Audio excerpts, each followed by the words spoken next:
Power Podcast. Yes, I am back. Big as life, twice as buff. Tyler Baker. And, of course, with me, as always, is the Ozzy Osbourne of the He-Man fan community, the Rotten Amato, the Dumpster Diver. That's his finisher, the Dumpster Diver. Joe Amato. What's going on, T-Rex? How you doing? Feels good to be back, you know. It's like taking 1 week off feels like a hell of a lot longer than just a week off. But feels good to be back. And I just wanted to denounce everyone who turned out to watch Joe, eat live bats and ants and snort, worms up his nose. I can't wait to see this shit. But a regular episode talking about He-Man having a guest on. Man, this guy sucked, man. All they do is sit around and talk about old He-Man stuff, man. Why can't Joe insert shut up his ass? I'll tune in to watch that. So everybody that turned out in droves to watch the episode where Joe eats a tarantula, you got to tune in to find out. It beat almost everything we've done in the passing weeks, aside from James Eaton, which is closing in on that. So you guys clearly are not interested in listening or watching us talk about kick-ass mini comics and villains were actual villains and not pussyfied personifications that are dreamed up today. But watching Joe, like, what's this? Was it alive? It ain't anymore. Jesus Christ. So clearly we are like, do we have to, it's like Vince Russo was, directing this podcast last week. Shock TV here, people. And I come back with the old school Ric Flair methods and like, stuff is old, man. You got to get with it, man. No one talks about Buzz Off and fakers and stuff, man. I was like, I cannot believe this happy horse shit that people were just like, Joe giving birth to a hand was next.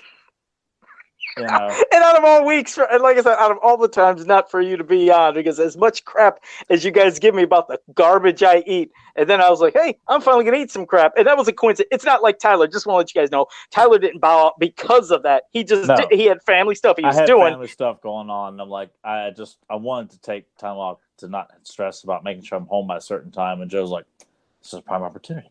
I can hijack the podcast. We'll get more views than ever. And it'll just focus on me. Exactly. And Tyler's supposed to be the egomaniac. It shows it might be really me secretly. I think I might be the one. As much as I have good people like Kevin and Axel illustrate my face oh damn it. What's the words? Damn it. I'm trying to quote. Anyway, trying to illustrate me as a great epic hero, but Joe inserts himself into a picture of the Goonies cast in underwear ads for children. Nobody says anything about that, or him having ego problems. Like, man, look at Joe the pervert in an underwear ad for kids, peeking his head over, like, nothing odd about that. Look at that Tyler. Axel's drawing his face. Oh, look, Kevin, he's drawing Tyler as like a G.I. Joe character there. What a pompous prick that guy is. The tide might turn, and it might turn into me being that guy right now. Are you kidding? I mean, you were like the friendly version of Charles Manson of the He-Man community here. You're not, encouraging people to go do crazy shit. They'll just listen to the crazy shit you do. Oh my God!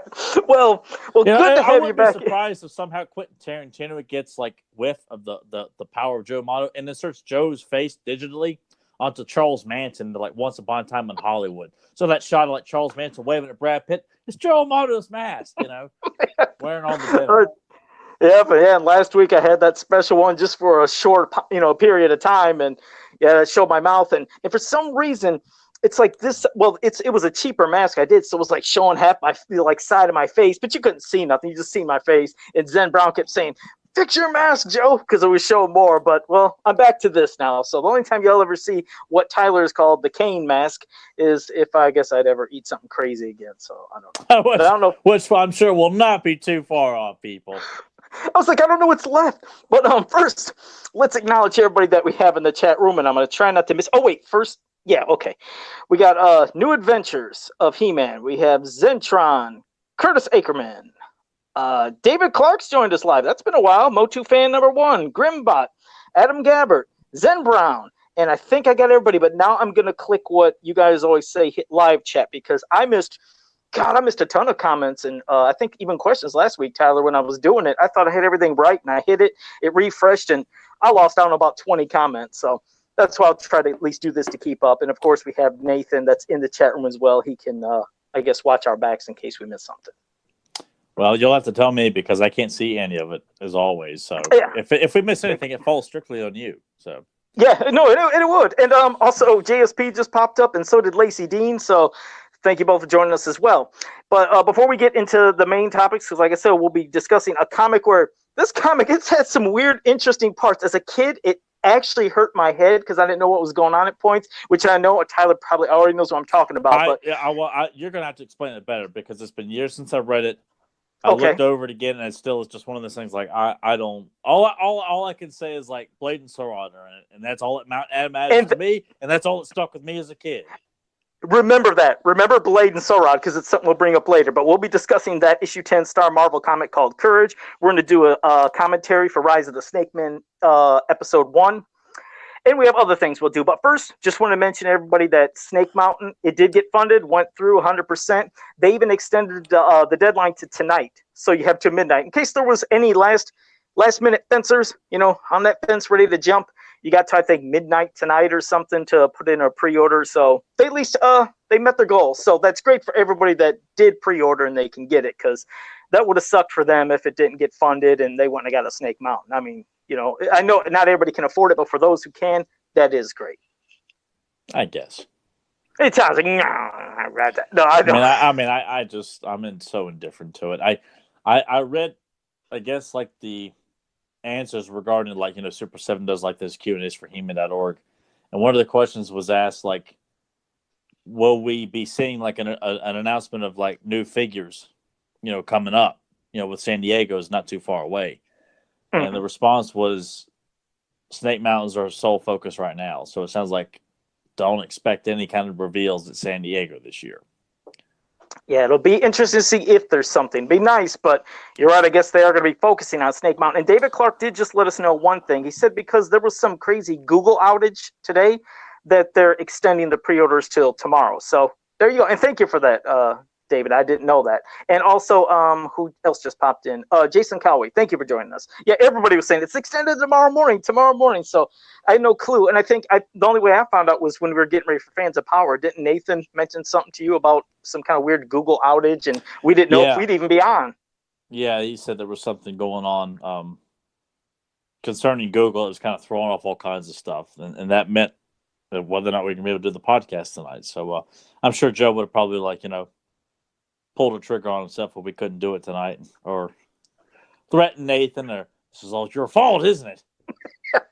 Yeah, and it might even explain, because I thought now it might not be happening on your end or Nathan's, or maybe even people that are watching, but for a few times when we first started off, it seemed like it was like a little hiccup, like when you talked when I was, listening to you. So the epic rant I had at the beginning of this episode was...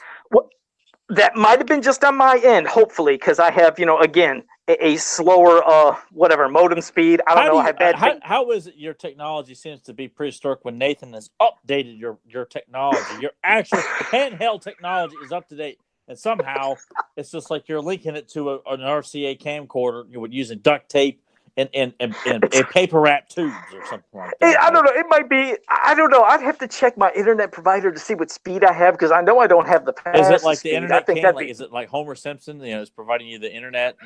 Like on that one episode with the comic book guy or something like that.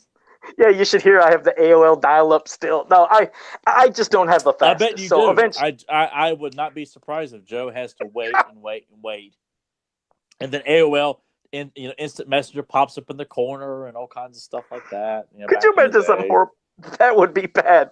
But, that at least for Super 7. So thanks for that, David. Thank you for that, Jason, for letting us know that it's extended then till tomorrow. But they did reach 100%, but anything past that is gravy. So, maybe that could lead to some other things, possibly, but you never know. Also, nothing of amazing news, but they showed something where they said, check out the first teaser image of the logo for the Masters of the Universe movie. It just like Dushin, said in the chat room, he said, yeah, that's just the 80s logo, but it's in black and white. It's like, why were people going bananas? Like, that's no new design. It's the logo that we've seen since we were kids, but just the color was taken out of it. Oh, man. I might add, too. Yeah, it's like, oh man, it's official. But well, either way, I think they said they might. I don't know if they're shooting in Prague or where, but I mean, hell, again, if it happens, great. But we'll have to wait and see. So that was the quick little bit of movie news. But remember, it's 2 years away. It'll be in 2021. I can't remember March or when, but maybe March of 2021 when possibly this could happen. But let me just remind everybody, because I know the casual listeners have all got attention spans of a circus monkey. Sony has done this before where they come up with some shitty ass logo, announce it. Hey, it's coming. Check out this new bullshit logo. We did it on lunch break. Nothing ever came of it. Oh, they had like this sketch image of Battle Cat. Nothing ever came of it. So, another lame ass attempt at some shitty ass promotion. Not to mention, it must have been a slow day in terms of like media reporting for movies and things like that, because it just kept popping up all over the place, and I just felt like there clearly must be nothing else going on today, because so many people are reporting this really poor man's teaser poster, which I better not hear that Mattel forked over millions of dollars to the asshole who threw that together real quickly. It's just like it was done off like a black and white printer, with no color on it. It's like, you guys really aren't behind this at all, are you? It just makes me question, like, because Mattel's name is at the bottom of that teaser poster. So who the hell greenlit that? Yeah, because I was going to say, I mean, we got, like I said, almost 2 years, but you would figure eventually, whenever they start shooting, we would have to start hearing new casts being announced for this character, that character. Something's got to be more than just Noah. So we'll see. Maybe within a couple months, maybe San Diego Comic-Con. You never know. But also, who joined us is Kevin Sharp, joined us in the chat room. So thank you for joining us as well, Kevin. Yeah, I gave him the heads up. He wanted to know if we were going live. Absolutely, there, buddy. Okay, well, I think that's pretty much all the new news. I don't think I missed. Oh, wait, one other cool thing. If people are into those Mega Construct stuff, I think it was earlier in the week. I can't remember if it was last week, but they showed they're doing a Battle Bones. I was like, that actually looked pretty damn cool. Yeah, it's like, I like it. I think the box art tried to like mimic how, they had it. And I can't remember if Mossman is one of the pack-ins with that, but I have that old stamper case from another country, back in the day in the 80s.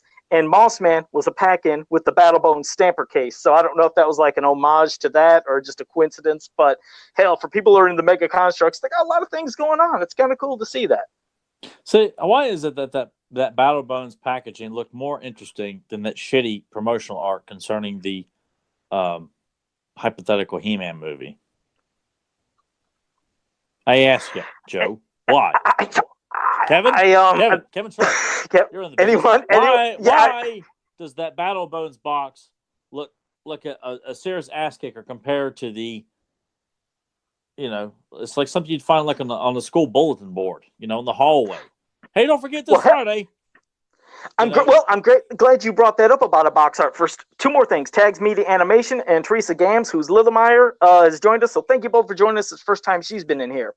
But for Snake Mountain, Jason Edmiston, the one who's done so many of the cool, amazing art pieces for Super 7, he's the one who's been attached to do the Snake Mountain box art. And I know that guy is going to do a fantastic piece. I love his art. You've seen these. I mean, he's done it for all the little individual reaction figures. I mean, Jason Voorhees stuff. He's an amazing artist. He does a painted type style. He did it for that collector case for the Super 7 figures where it was like a battle of good and evil. So he's supposed to be doing, I guess they said they were thinking about trying to get Rudy Obrero, but I think they said maybe his hands just aren't what they used to be. That's not a knock at him. That's how they described it. Like he might not have been able to handle the project, but Jason Edmiston, he's doing it. So you can look forward to one hell of a piece when that's completed. It'd be nice if they turn into a poster, I mean, for those who can't get the Snake Mountain and, a lot of people love, keeping that box. I think it's a no-brainer that they might make a poster of it. I would hope. So at least people who want that cool ass art can have some way of owning it. I would hope so, but I just hate how much they're charging for posters and prints and stuff like that nowadays. Like it's if you want to buy like a what's the word? High produced print of a poster or something, like we're talking like $50 or more for a poster anymore, and They get pricey. You're right. I can't remember. Do you? Why? It's like I know I don't expect them to pay $4 for a poster you get at Walmart, but most of them are like the same size as the ones you get your Walmart or your Target. And I know for a He-Man license, it's going to cost a little bit more because it's not super popular. I'm sure there's all kinds of ins and outs about that. But I was like, why is it that posters cost so damn much? Yeah, I noticed that with they can get pricey. The one thing I can't remember, and I'd hope somebody could back me up in the chat room so I don't sound like I'm completely clueless, but for an example, with Jason Edmiston's work where he did the art for that collector case, I thought they sold posters of that as well. They did prints. I can't remember the dimensions and I can't remember the price. If somebody can remember that, I'd like to see it in the chat room, but hopefully they can do it. And I didn't think it was like $50. I don't think it was that much when they did that. So maybe there's a possibility. I'm not sure, but you're right. Posters they've been charging a lot for those as of late. I guess the days of what you and I used to get back in the 80s when we'd get a free poster just from walking into Toys R Us, buying a figure, or just sometimes getting a free poster just to be there. Hell, you can buy authentic movie posters, like double-sided movie posters, even older ones, cheaper than a lot of these prints they're offering, on some websites and things like that. I'm like, how do you justify that? You can. I'm like, some of the posters I got in the next room, I've paid a lot less than what some places are asking for these mass-produced, and some of them aren't that good. They just these guys just don't know how to capture the action scenes. It's like they're just kind of painting the classic figures in some very, uninspired pose. It's just no life and passion, almost emotionless. And so many and not all of them, but the vast majority of the posters that have been done in recent years, maybe 15 years ago, I'd have been so desperate. Oh, I don't care. It's He-Man. Give it to me. I'm not going to question. I expect more imagination with the poses and the style and the ferocity of the characters. Now everyone's just kind of. And Joe pointed this out. Maybe it was a private discussion we were having, a few years ago. That in a lot of the current artwork that they are hiring people to do, that's why I'm glad Axel's worked on as much stuff, and why Kevin needs to be tapped to join in this as well. Those two, I don't harp on them because they're friends of mine. I harp about them because they add so much depth to action scenes. They add an extra spark to the intensity that you want to see in your battle sequences. These guys that are just constantly being they don't get it. They're just drawing That's the point. stuff. No. And that's what I mean. That's the point I want to make. First, the Artist Devil, thank you for joining us. But no, that's what I was saying is the posters in the past, they almost told a story. Yeah. Whether it's through the eye contact that they were having within battle, or some emotion, or coming in for a strike, it felt alive. You could just sit there and look at that poster and feel like, wow, I could just feel the action that's going on. But some of the posters that are happening now, it's kind of like they're posed, and even if they look like they're in action, they're not making eye contact. They're looking off to the side. It's like, I don't know what's going on here. It's like, who are you looking at? What are you doing? Some are just posing, looking at you. It's kind of off. And believe me, I'm not saying that didn't happen in the past. They had some posing ones too, but the majority, you just felt it. It was like, my God, you felt like that poster would come alive and you're watching, an episode of the Filmation cartoon, or you could be watching a movie. So, and of course, some of the stuff nowadays, they do some great stuff as well. But I know what you mean. Some feel flat. They don't feel like there's anything to it. There have been some that are like, okay, that's impressive. But the vast majority of them, I wouldn't take it if it was free. It just comes off as just, and maybe it's because I'm Professor Highbrow when it comes to the Master of the Universe. I expect more, I demand more, and I won't settle for less. Hell, an example comes to mind is Kevin did that print for PowerCon depicting Smash Blade, He-Man, and Spin Blade Skeletor. Two variants that are notoriously linked with killing the 2000X line, but my son of a bitch, man, he made that pose of those two going at it, and Val colored it, I think. That would have been awesome. As a pack in with those two figures, or just as another beautiful poster, because a lot of intensity in two variants that are unanimously despised heavily, but they look. Even though they look great, but Kevin got it, and that's just an example of taking something that's not well received or well thought of, and true. made it look like, holy shit, man! I've never seen something so despised look so amazing. Well, that's what's weird. It's something I wanted to bring up not a long time ago, but I wanted to bring up with Axel when we get him on the show here. Whenever Axel does join us, I know I'm going to bring this up. At this point, believe me, I have a better chance of getting Dolph Lundgren on this podcast for 15 minutes of his time than Axel. I have no idea. We're going to get him eventually. Are you kidding? It's no joke, man. Anthony DeLonges, William Stout, Larry Houston, Robbie London. We're like, no problem. I'll be there. Trust me. We'll get him. Well, first, let me say, Stephen Brick AFOL. Thank you for joining us. Now, this is back in the day when Axel, I think it was before he started working on the Masters of the Universe Classics line with doing art and stuff. You know, he was always posting in a lot of those He-Man groups, and I was telling him how amazing his art is. And at one point, it came to like, Joe, what do you think would be something crazy to draw? I said, why don't you draw something we don't see a lot of? I was like, everybody draws He-Man. I know this. Yep, you know it. Yeah, definitely, you do. And it brings up the point to back up what you were saying, though. I said, draw something that we don't see normally, like He-Man, Skeletor, the normal people, blah, blah, blah. I said, why don't you have the Comet Warriors, like Stone Dar and Rock-On in a pose? And I remember him saying, oh, they're not real popular with fans. I was like, trust me, you can make it look awesome. And what does he do? He took one of the Comet Warriors, put him in a pose against Calyx from the MYP cartoon in battle. People lost their minds. They said, oh my God, that's epic. And that's what it takes sometimes. It's seeing an intense piece that is full of life to make people get into not only the piece, but even those characters. Then suddenly people are like, oh, damn, Stone Dar's cool. You know, like I guess that was the point we're trying to say. You make something feel like it's alive, you get people pumped up. They get passionate. So I think Jason's going to do justice to this, definitely, for the Snake Mountain piece. Everything I've seen with that man draws is amazing. Well, and he's the one responsible for doing like the painted artwork on the 3 3/4 figures, right? Yes, and he did the case art for that. Yeah, where they had that battle of the good and evil, almost no, I'm talking about like the individual ones, like Cobra Khan, Battle Armor He-Man. He did those too. Yeah. Okay. Yeah. All right. Yeah, he does some beautiful work. I do like that. I had never saw that piece you're talking about though, that collector case artwork. I'll have to send it to you because it was one he showcased because it was for you to take those 3 3/4 figures and put them in, but it showed a dual art from the left and the right of just like almost like an homage to William George's battle posters back in the day. All right, well, let me look it up right now. Let me. I'm gonna see if I don't know if you would type in Jason Edmiston Masters of the Universe case art. Maybe that would do it. I'm going to do a quick... Okay, I think I found him on already. Okay. I was just seeing if that... Yep, and that's what you type. If you type Jason Edmiston case art, Masters of the Universe, boom, it's the first image that pops up in Google. If people are listening to us, on a replay and for everybody's watching, like... Yeah, you see that piece?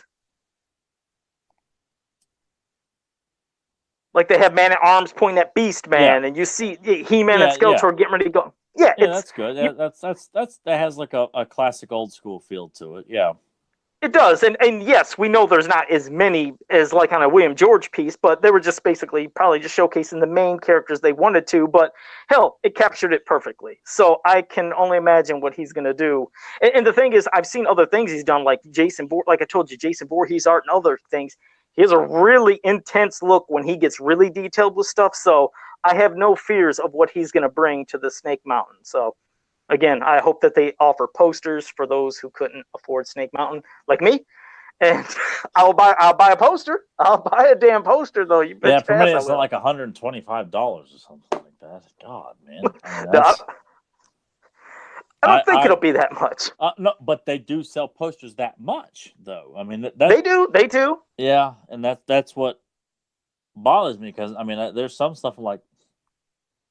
I could buy like a vintage 1977 Jaws. I mean, I got one, but like an original like release, not a re-release, but an original one for around that price. Just kind of like. I just feel like I just can't justify paying that much. That's why I would much rather buy my own original artwork and pick who I want in the artwork. If I'm going to pay a lot of money for an illustration or something I'm going to put on my wall. With that price, I'm choosing who goes into it, So, yeah. All right. Well, that I think is all the news out of the way. So we'll have two topics, main topics we'll discuss, and of course, then after that, we're going to get to all your guys' questions in the chat room, whatever you might have for us. But first, I wanted to discuss the comic where I'm going to grab this. And it's issue 10 of the Star Marvel comic right here, Courage. Now, this is, of course, every one of the ones I have that's in my collection. This is from when I bought them at 7-Eleven back in the day.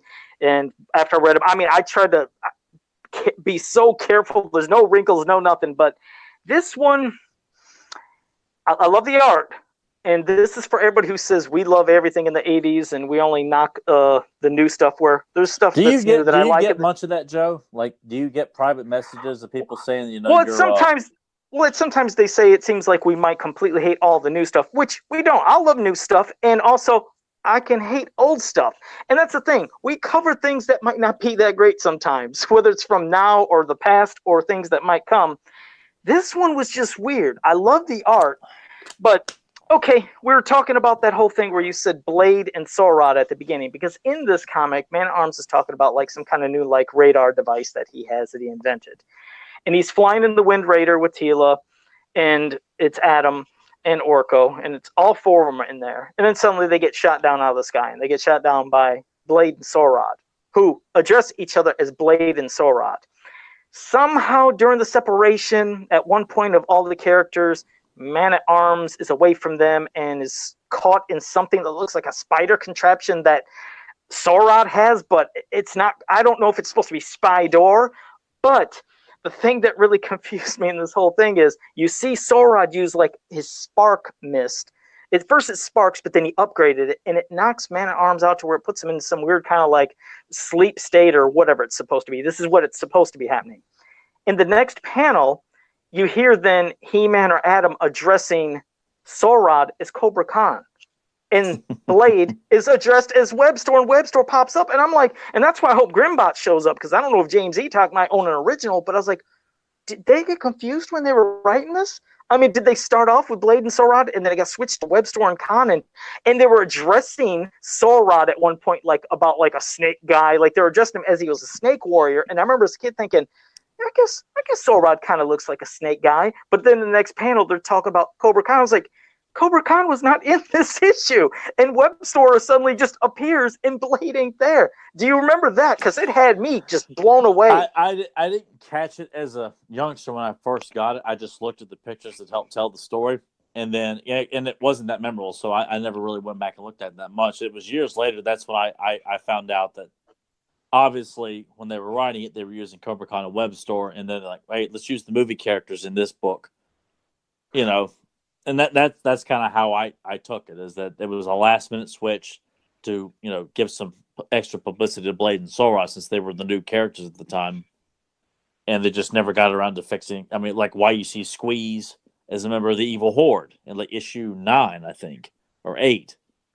It doesn't make sense. It's just like it's strictly to promote new toys, and that's my only logic I can think of behind that is that they just decided to swap them out and just did not have time or care to go and make those last. Obviously, they tried to change it some, but yeah, because it was like midway. Because like Grim just said in the chat room, said it's the editor slacking at his job. He was supposed to catch that error and mandate it to be fixed. Well, I guess he did know some information, but it's weird. It's like, not only was it an error in dialogue, but like I said, suddenly characters, like they not only just mentioned Webstore, they then drew Webstore in. So where Blade was supposed to be, it is now Webstore. You never seen Cobra Khan, but you heard Cobra. So it was, because the story seemed like it could have been interesting, but there was just so many hiccups and quick things that seemed overlooked. It's like it almost ruined what could have been a great story. Like I really believe this could have been a really great comic if they didn't have some of those errors with names, characters, and stuff. Just, it seemed like a lot of things were rushed. Like even kind of towards the end. One cool thing is, and you guys can quote me if I'm wrong on this, but this was the first time in a comic, I believe, back then, that they showed He-Man turn to Prince Adam saying, "Let the power return," like we've seen in Filmation. I think that was the first time we've seen it in comic book form back then. I mean, you can quote me if I'm wrong or correct me if I'm wrong. I don't. I mean, that's not something that we were really privy to. So yeah, as far as I know, that was I know it was in the mini comics, and I think that the Star comics up to that point had not depicted, the reverse transformation. So yeah, I would say you're right on that.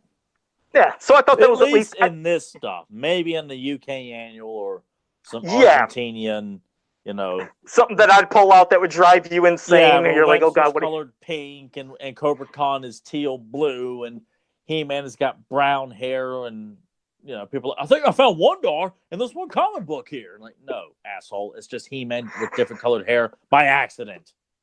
Yeah, they had a lot of unique color choices. I mean, hell, we even got some color errors in the Star Marvel. Everybody, it's like so many people love to just look at something, some sort of goof, and think they've struck gold. Like they found, the idol in Raiders of the Lost Ark, and they're rubbing their stubble there. And I'm gonna find this. I'm gonna post it to Joe Amato. I'll become rich and famous.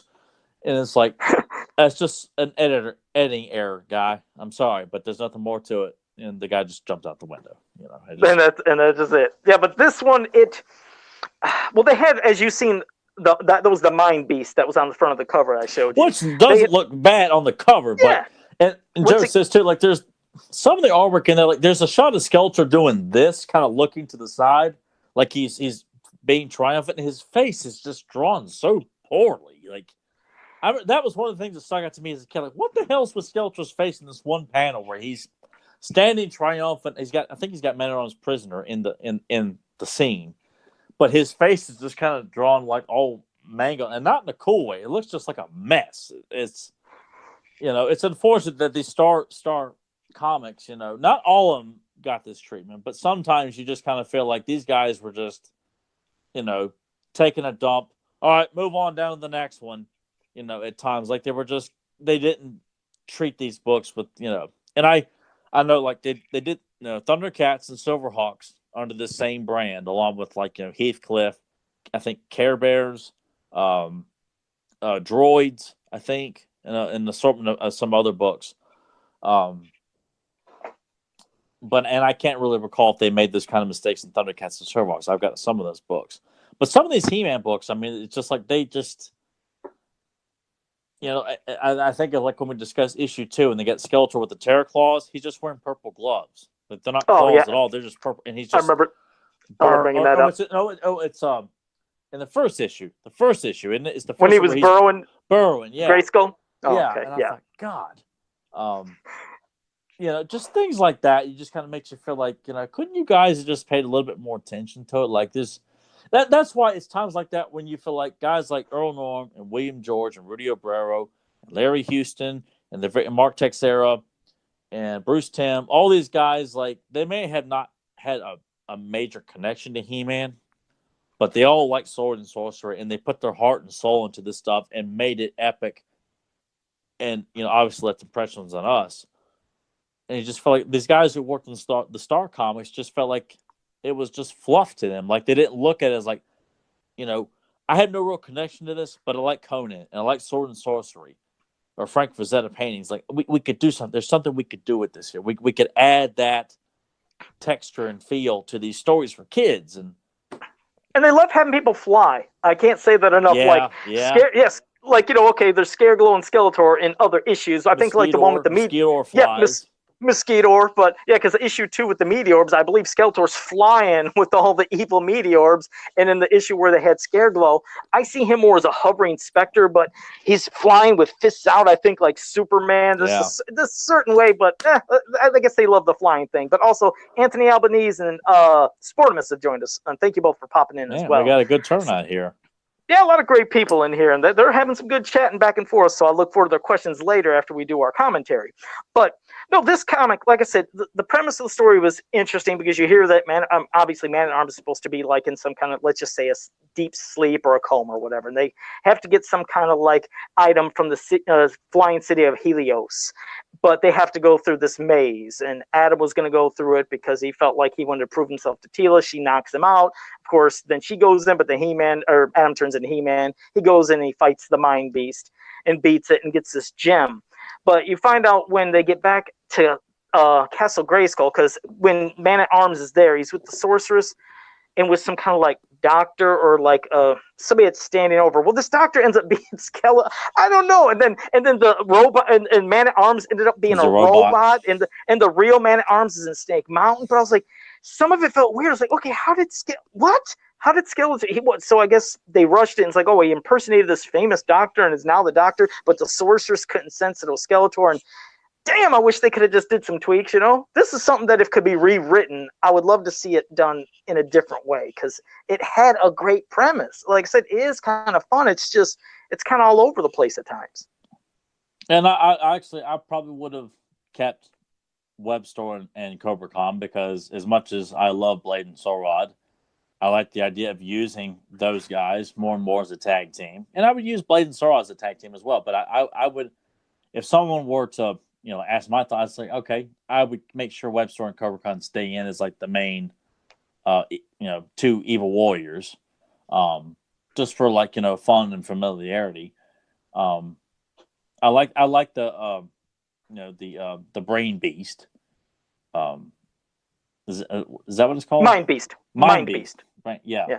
I mean, I think it's a cool looking design, at least on the cover, and the comic it looks, pretty shitty. But it's a cool looking design. Like on the cover, and we see He-Man like clashing with him. Looks pretty cool, And obviously there was a different artist drawing the covers than there was on the interior. And it may be one of those things with the artist who drew it on, who did the interior. And I think the same artist drew a lot of these books in the interior, and some were drawn a hell of a lot better than others. Yeah. And this clearly was one that got, butchered and, confused little JoJo when he left his 7-Eleven. Oh man, I just handled with the care. Like I said, I rode my bike to that 7-Eleven. It was 2-3 miles from where I lived, and I remember just riding one hand, and there was these brown bags that you would get at 7-Eleven that I'd slide it in, and I'm sitting there just holding it like it's a pizza or something. You talk as if like when I bought comics as a kid, like they put them in industrial strength briefcases and stuff like that. Yeah, I'm sorry, but I got my comics in brown bags too, Joe. No, but you know what I mean. I mean, what I meant is, it wasn't like, comics stores where you get the backer and you get the plastic thing. No, I'm talking about when I would buy comics at either 7-Eleven or even the hobby shop. They all brown bagged them. Yeah, they put them in a thin brown bag. Yeah, like with no. And that was back when you just got the book. It was on the shelf. You had to buy bulk. The spinning rack. You had to spin the rack to get them. Well, even not just that. Like I would buy them from those as well. A lot of times they'd have them just on the shelves, and you have to pick it, and you just bought it, and they put it in a bag, and you went on your way. If you wanted bags and boards, you had to buy those on your own. Whereas now it's kind of become standard. But yeah, because look at this. Because I think Grim wanted to see it. I mean, like I said, I take care of it now. When I was able to finally get backer boards in these, I put them in, but there is no creases. I was so not anal, but I mean, when I would get something, I treat it like it was gold because my brother used to destroy all his stuff, so I was paranoid with mine. So I mean, I'm literally having a brown paper bag, and I'm trying to ride my bike and not have it fold once. And after I had all of them, the Goonies board game that I love to bring up with Tyler that I put all of them in there to keep them sealed until finally years later I got to a comic shop because we never had one around us close. I got all these to protect them, but yeah, these things are probably as mint as you could get because I treat everything like it was just so precious because I was it was the only one you get. You get one, that's it. You get one toy, that's it. If it breaks, it breaks. So, but. No, but I guess you're right. Everybody had to do it, but that 2.5 to 3 mile ride from 7-Eleven home was always so scary for me on my bike because I was like, "Please don't drop it. Please don't bend it." So I thought you were going to say you were going to get robbed, like yo, Fly, give me a comic or something like that. Joe in his little afro and knock the little punk off his bike. He's got a basket in the front, and he's having like this little action sequence. He's got his stuffed ET in the front. Don't worry, T, we're going to make it home, all right. You get this like action sequence of Joe going through the back alleys with like 70s like cop music playing, and he's huffing and puffing and going and going and going. What's weird is my stuff doesn't end with just food and other things I talk about, like the bike I had. When it started going out, it don't matter. I had it for a while, meaning the handlebars. You sit there and ride, if I hit a bump, they would go down and forward. So I'd try to like tighten them, but they'd always go forward. So it was just a hell of a time riding home one-handed, watching the bumps. God, it's weird. It's like I'm having flashbacks of all these damn adventures just to keep these comic books in great shape. But thank goodness I did. I liked it better the way I told the story. No, but yeah, yours. I like it. I like me going through all this dangerous terrain and punks and everything going on just to get home. It's like I made it. I made it home sweating and everything. I got it, Mom. I got that comic. Like, oh, thank God you made And it then to your that war brother shows zone. up like Buzz in Home Alone, and if you want Rips it, it. someone's gonna have to barf it all up, Joe, because it's gone. And then tears up your comic, and like in Sidekicks, makes funny like you're Jonathan Brandis with asthma or something like that. Barry Wary. Yeah, Joey Woey. Oh my God! But no, so Those this girls comic, at school don't like you; they pity you. that was a that's a good movie. So it had some mean scenes in it. But so if you guys haven't read this, you can go to He-Man.org and read it. It's still a great piece to pick up, but maybe I don't know, maybe you guys would love it a lot more than I did. Like I said, I still enjoyed it. It was all over the place, and I thought it could have been so much better because I loved getting that each month. I would just so look forward to getting those issues of that comic. See, so, I mean, not that I would want the writing to be, and honestly, the writing of these stories is really not that. It's just that they don't really think through a lot of the plot sometimes. But honestly, these are the kind of stories I was wishing DC was doing. These one-shot little adventures that feature like a distinct cast of heroes and villains in each issue, kind of mixing it up a little bit. And then you move on to the next one, maybe an occasional 2 or 3-parter. Then you move on to another single adventure, like without these like shitty redesigns and what? Go ahead. How many times? No, really, how many times have we said that? We said, don't get me wrong, I like I love continuity and I like story arcs here and there, but I miss the days of these one-offs, and that's why quickly I will ask the chat room to see if anybody says it. I don't buy any other comics, so I don't know within Superman, Spider-Man, any of them, do they have one-off issues anymore, or is everything story arcs? Every time, few times I've gone in and tried to get back into it because I stopped reading comics in the late 2000s, at least the current stuff, and I've tried a few times over the years.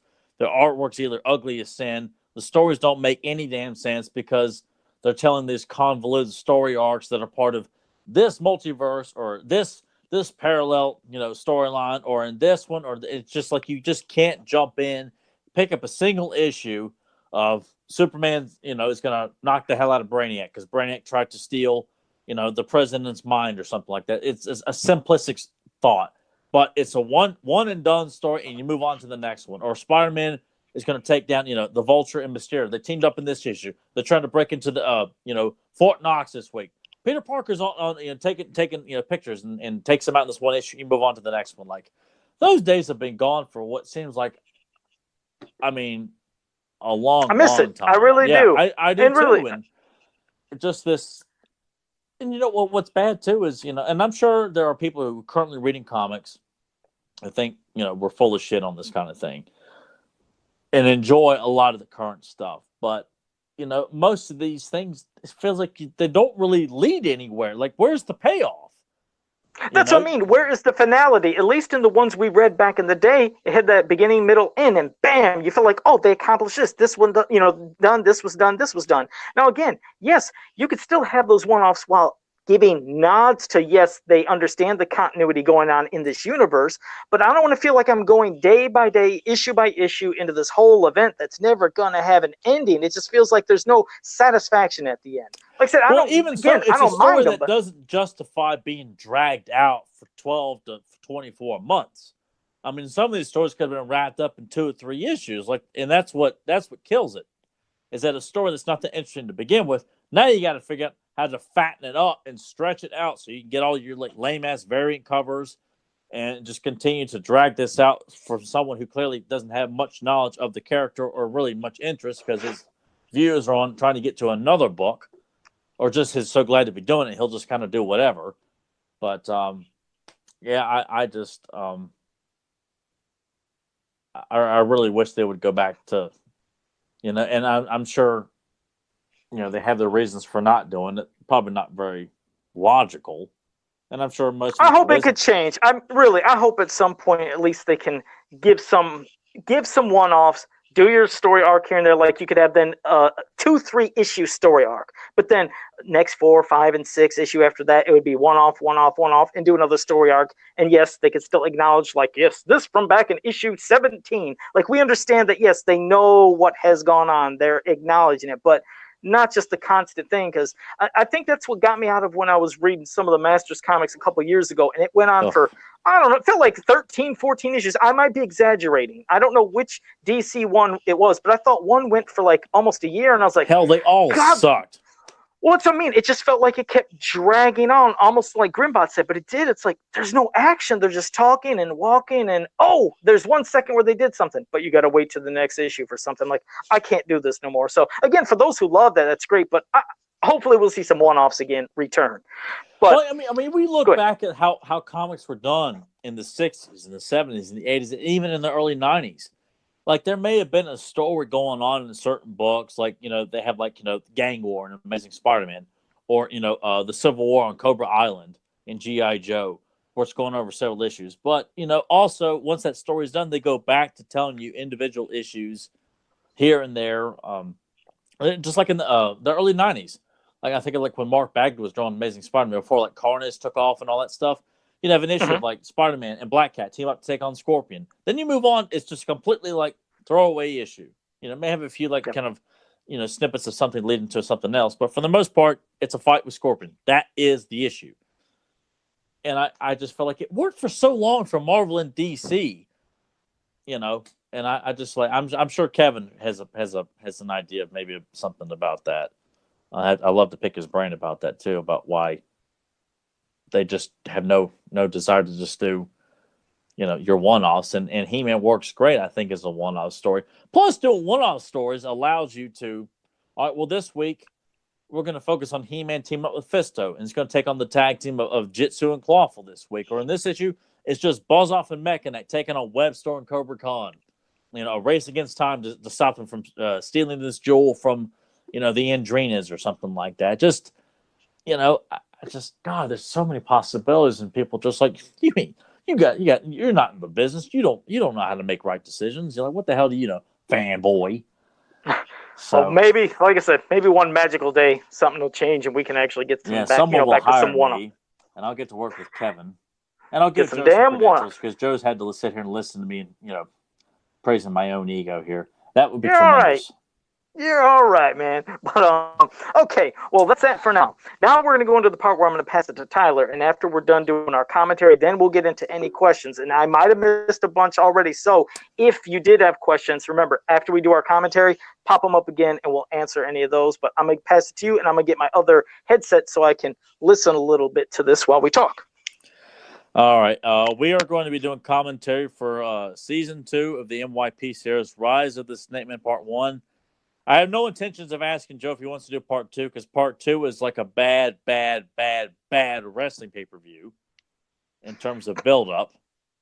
But the first part was done so well, I just kind of felt like, well, it would be fun to, sit and discuss this one. And, I'm sure, fans, like this episode. But I really just wanted to, like, kind of hammer home like why this was done so well and why this tone should have been carried on for many episodes.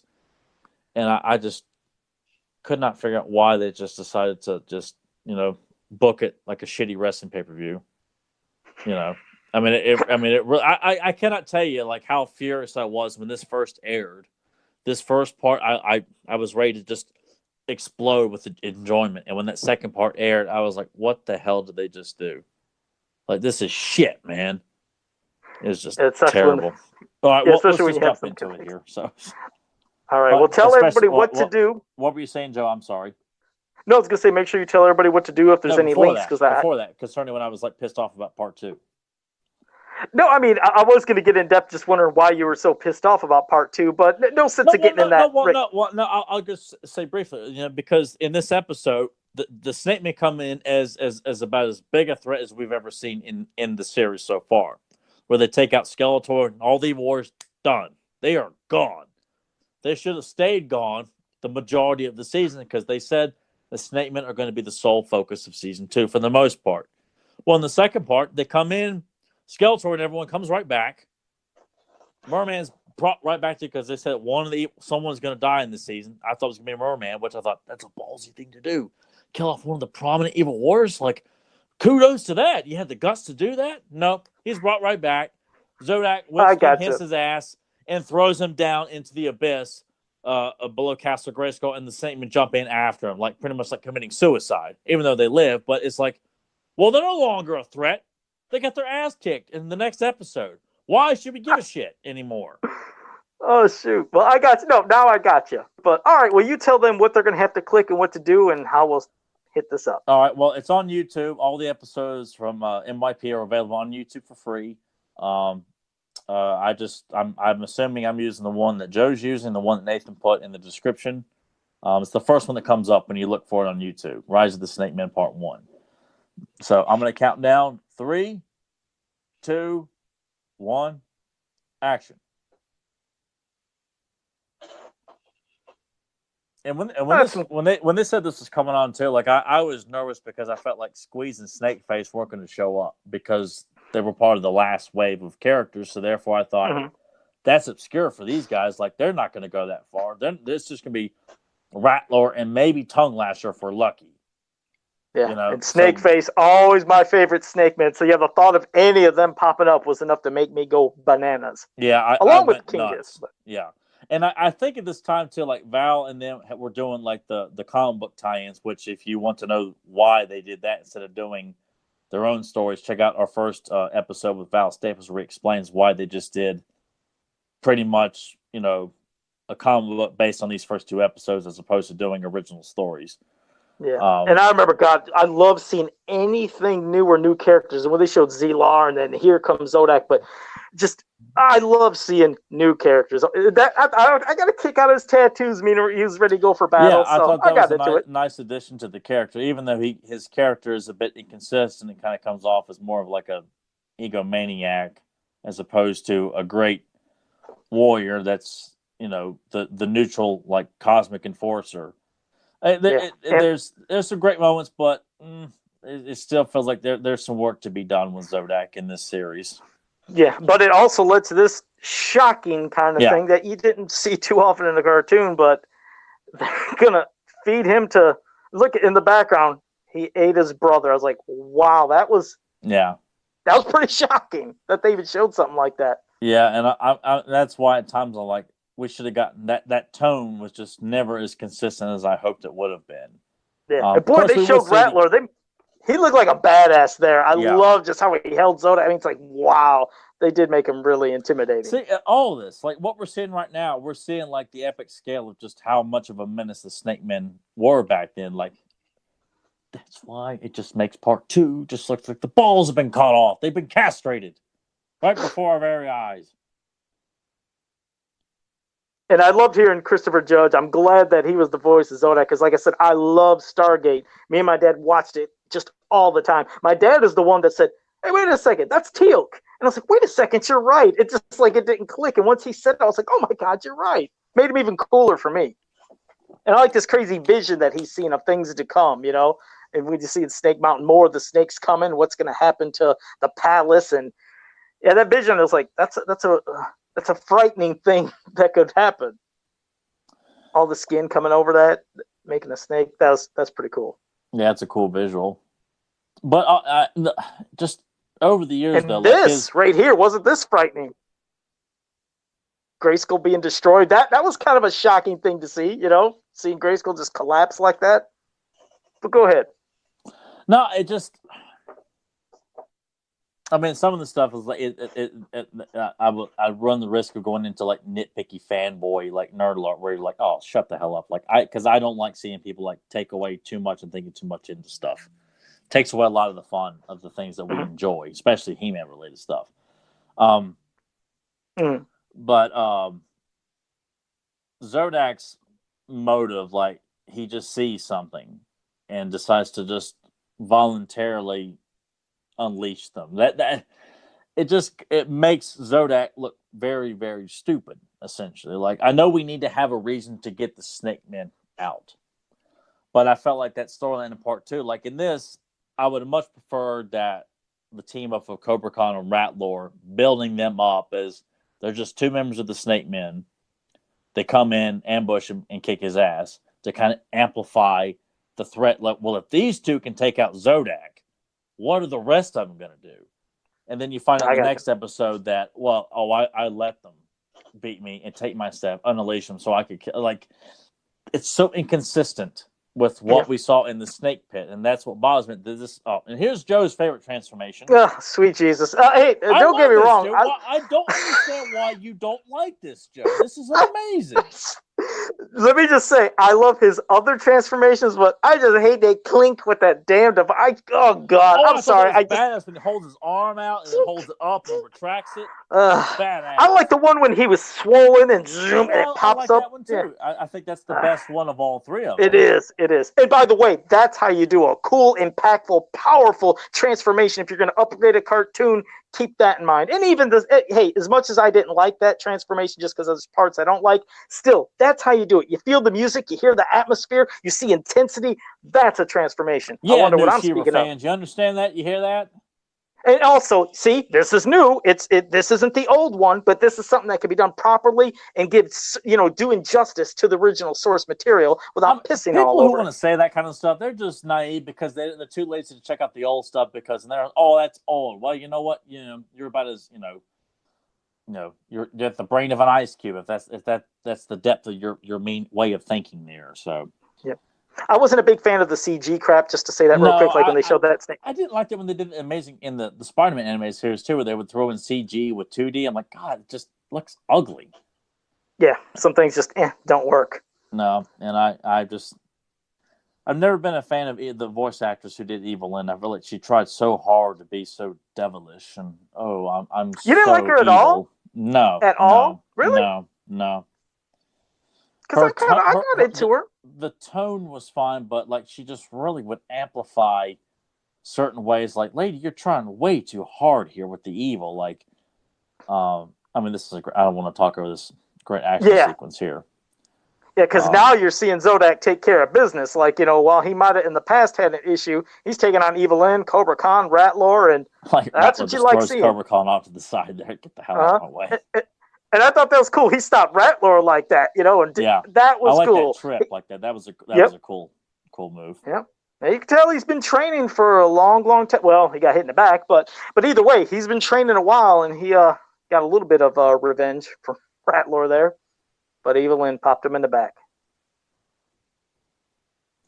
And I guess if people, think that Evelyn only started doing this stuff in NYP, no, Evelyn was doing this, turncoat behavior like back in like the vintage line as well too. Like she's in between a rock and a hard place, Tila's Secret. I'm trying to think of a couple of other examples of like not Evelyn. She gets pissed off at Skeletor, teams up with somebody else. So that's nothing new, but people seem to look at this being the first of Evelyn decides to just turn on Skeletor every chance she gets. Yeah. I remember trying to look at every weapon that was on his rack there just to see, hey, is there any homage to something else? I remember trying to catch that and hitting pause and stuff after I recorded it back in the day. I don't think I caught anything. I might be wrong, though. No, I don't think it was just all just kind of essentially made up. Now with Zodak's portrayal in this, because I can't remember if we did Snake Pit before. I think we did Snake Pit. I think about a year or so ago. But him not really being a cosmic enforcer, he's just a legendary warrior. Like, do you feel like they missed the boat in giving us more? I mean, we get more Zodak, but he's not the Zodak we're used to. Well, I mean, definitely, like I said, it's a new Zodak because the Zodak that we know of, the Cosmic Enforcer, is the one that keeps the balance throughout the entire universe and never really intervenes. So I admit, I enjoyed seeing this Zodak getting into the fray and doing a lot more. I still would have liked to seen the Zodak that we remembered as well, the one that only would intervene if it was really dire and something could have cataclysmic could have really destroyed Eternia, and then he'd maybe step in. But I like seeing, like I said, the Zodak, I really enjoyed seeing him, getting into the battles, doing stuff, and not just being the person that sits on the sidelines and maybe doesn't do as much. So, but I like him, but I miss the other one as well. But that's what's cool. You got two different Zodaks, so. I've seen Stinkor have a prominent role in this fight here. I remember later on when he attacks Mekaneck and Mekaneck like screams. I remember my brother laughed so hard at that because of just Mekaneck screaming in horror as like the stink fog is like coming up towards his head even further later on in this fight. And I mean, it is funny, but it's like one of those things like, oh, it's Mechanic being a wimp. Thank God they crushed that god-awful Battle Hawk or whatever. Oh, God, I hated that toy. Oh. Yeah, I'd say the vehicles are probably the weakest thing about this entire run. I mean, they had some rotten vehicles. Yeah. Cool-ass figures, but, terrible, terrible vehicles. Yeah, all the designs were wonderful. I can't think of one character that had a poor design. Yeah. The thing is, what shocked me is Skeletor, as you see him there, that's what surprised me. We still have never got him. Look at that face, that design. We have never got bone-faced white Skeletor in figure form based off of this MYP cartoon. Yeah. Our 2000X figures just basically say the vintage one with a twist and an upgrade, but I think that would be one badass figure right there to have someday. With kind of a slight hunch. Because a lot of times, like the model sheets or pictures of the skeleton kind of have them kind of hunched over just a little bit, which looks pretty good. Yeah, not too much of a one, because that was something that a lot of people didn't like about the 2000X figures. They said feels like they all have a hunchback, but I know what you mean with this one. There's kind of a hunch, almost ready, sadistic way to get into. Yeah, I like it. And he could add his cape too. Damn, that'd be a cool. I made that figure. By the way, I made that figure about 7-8 years ago, almost one of the first customs I did for classics. I did that version of Skeletor. I had to sculpt his face and his hood, so it wasn't the most amazing looking, but yeah, I won't talk about me no more. Joe, you're a whore. I am. I'm a whore. I'm worse than you. I am the egomaniac. Hey, I'm not pushing over anything about I'm not selling anything here. I'm just selling me alone. Well, that might make you the whore then. If you're selling yourself. Wait a sec. No, let's get back to this. Oh man, this is this was a very exciting moment. It's like, is it happening? Like they're coming. Like the statement are actually like, God, this was so exciting on a Saturday night when this first aired. Especially when you don't know what's going to happen. That's what I mean. I don't know if back in that time when the internet was around, if they knew spoilers. There were He-Man occasionally, I don't know how they found out, but sometimes spoilers would leak, and they would post episode synopsis in advance on He-Man.org sometimes. Not to a little bit spoil, but brief synopsis that would kind of give you an idea. Oh, and then some people would have ideas and thoughts in advance. And it blew my mind as to how the hell do they know this? They haven't released any information, but some people did. I'm glad I didn't know. I love that utter lack of respect that Rattler showed to Cobra Khan. How he pushed him off to the side and walked ahead of him there. That's pretty cool. And of course, more man-at-arms and his gadgets. But that's bullshit. Fans popping out of his shoulders. Yeah, I was just so antsy with this stuff. The thought of, God, who is all going to come out of this pit? Just like you was wondering, is it going to be Squeeze, Snakeface? Are they coming? The thought of just Snakeface, God, because I wanted him so badly in the cartoon back then. Because he's my favorite Snake, man. I was the same way about Squeeze. When those two arms pop up, Squeeze, man, I couldn't believe it. Oh, yeah, he's waiting. And I know you can't see it because it'd be on a higher shelf, but this shelf that's on the wall with my vintage figures is the same shelf that my dad made for me way back when I was growing up, and I've kept that shelf. And I put Squeeze in this pose where his arms are making an S, and I set him on the shelf, and I've never unposed him from that in all the time I've had that figure. I like to touch them tearing off the skin off their faces. That's badass. That was it. I lost it. I lost it. This is something to be excited about. And the voices, all their voices are good. Yeah. And then King Hiss is the last one to rise out with them all watching. Done. This is why people, I'm expecting balls to the wall, nothing but the best you've ever seen in terms of storytelling and epic moments from here on out. Yes. And then, you just feel like, dude, sky's the limit. This is only going to get more and more epic with each and every episode and every season after this. And you go back to this fight where you're seeing, something, that you've seen a few times, but it's a great mix that you've got this fight going on with these two factions while this third faction is rising up. Mm-hmm. And Beastman with more of his creatures that he has at his command. I always like that. Look at Teela's taking care of business. She can fight. She can get in there. And I as much as I rag on Teela, I loved her look in this show. She's very beautiful, very striking. Sure. She kicked that thing's ass right there. Yeah. I mean, that's a big ass creature. It's just. Oh, How about there's the my pterodactyls here, Joe? strand. You like those? You like those, Oh, Joe? oh God, I hated that. I didn't even buy it. There was some, like I said, I think I bought 2 of the vehicles. I bought Damn, every and there one you of go. them because I was like, I'm Did not you? messing on anything this time. Yeah, I bought 2 of each, one to take out of the box and one to keep in the box. Oh, wow. No, I couldn't. I was like, yes, they killed Stratos. I hate him. No. Oh, there. I guess he's all right. God, what a horrible. Yeah, here's the No, part where just Mechanic screams like, right, not yet, right, coming up right here. Ah! My brother Yep. just laughed so hard at that, and I knew it was Exactly. him making fun of Mechanic. I'm like, and I laughed because I'm like, son of a bitch, they're doing it again. Like, just painting Yep. Mechanic as this pussy. Yeah, and also the one good thing is you can also show that Stinkor is not, like you said, a fart joke. He can be a No, he's very chemical great warfare, character. dude. Like, That's oh my right. Look what god, he like, did.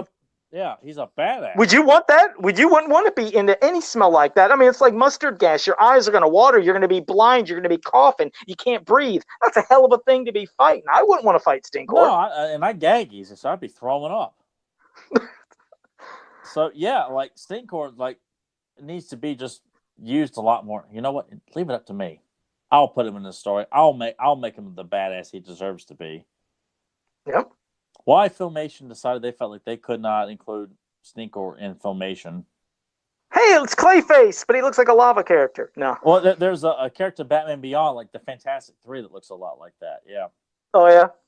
Or the Terrific Trio. Excuse me, Terrific Trio. God, got that botched that pretty good. No, but that was a cool little creature that Evelyn did make up real quick. Yeah, no, it that does is look cool. Yeah. Yeah. Jesus, Yes. that's a lot of weapons. That's why I felt like Man at Arms is like this is no. Of course, that was cool seeing Triclops. You think he was too armed? He's Do you think he was too armed up? Like, look, that's why I feel like He-Man needs to be the most dominant person out there. And you got Man at Arms just Supermaned up all over the place. I just feel like you can't have that. Oh, He-Man just decapitated that lava creature. That's Yep. it. Son of a bitch. Oh, not. I guess not. Better do something else with this guy. And Skeletor still hasn't really done much yet, has he? Not yet. yet. There we go. See, that's what I mean. That's what you got to see with He-Man. We got to see this power. See, when you have somebody turn into the most powerful man or woman in the universe, you got to see them showing these feats of strength that mean and show they are this character. When you see He-Man doing something like, my God, okay, yes, only He-Man could do this. There's things that She-Ra should be doing, but well, at least she didn't in Filmation. Yeah, and that was, as I've said before, like Man at Arms was just given way too much. Like, he's just as strong as He-Man moments. Like, you can't do that. You can't have. Yeah, because there was the one episode, and I can't remember in this, when Man at Arms went nuts and had like 1,000,000 guns. I was like, that should have been Rio Blast. Rio Blast is the one that should have had that the Council scene. of Evil Part 1. Was that it? Yeah. Because while it was cool, I was like, nah, that should have been Rio Blast. What made that cool is that Skeletor just kicked his ass right after that. Because I was like, that's lame. And then Skeletor just destroys him. Like, okay, you made up for it with that. Because that was awesome. Mm-hmm. Well, I think they finally took him out. I think He-Man's done. And see, this is a great way of, as this episode's going, like, the heroic warriors, like, they get their ass kicked. Yeah, battle worn, like you see that. It's good to see that in this, and they lost to the evil warriors for a change. Yeah, and so you can see, like you said, look what happened with Man at Arms is Alpha getting shredded. He looks like he got his ass kicked. You want to see it once in a while. It just gets you, kind of like on, the edge of your seat, waiting. Oh my God, what's going to happen in the, for the next episode? And hopefully they can, finish it off. But yeah, and all this does is just help amplify what, like the stakes. If Skeletor kicked their ass, now something even bigger than Skeletor's coming. Like, that's why I feel like it's so important to maintain this. You keep building, just like a great rivalry in a wrestling pay-per-view. You build it up for weeks and weeks and weeks. Oh, boy. Here we are, ladies and gentlemen. Oh, boy. Here we go. I love that. Oh, shit. Not by your hand. Mm. And I did love King Hiss's design. Like, I was very impressed with his design. It looked great. Hell yeah. They didn't do the gimmick of somebody that looked like a nice, happy guy that tricks you. But I like that one a lot though too. That is cool. Yeah. But this was just, if you want a badass King Hiss, they did it right here. This was, oh my God. Yeah, that's and then here come all them Snake Warriors and the other Snake Men, and I do like how Skeletor just he balks at it, like he doesn't see it as threatening, which, that's a great trait to have, and then doesn't quite realize what he's dealing with here. Yeah, and now he's activating his own home. He's activating things that Skeletor had no clue of what, was happening in this place. Saying Triclops and Cobra Khan, like, that should have been a longer fight. But it just really shows, like, Tongue Lasher taking out Beastman here. Like, these guys are bad, and they're here to stay. Oh, here we go. This is my part. Oh, yep, shit, I lost it. I saw that. I did too, and then bam! Dead, man. It was over, man. When I fucking Snakeface do that, and then Merman, I was like, damn, it killed him. I could not believe it. Yeah, because I was thinking the same thing. It's like, Jesus, he's dead. Merman is gone. And look at Evil Lynn taking her place over there next to King Hiss. Mm-hmm. I like these snakes snapping on Skeletor's ankles and pulling him down.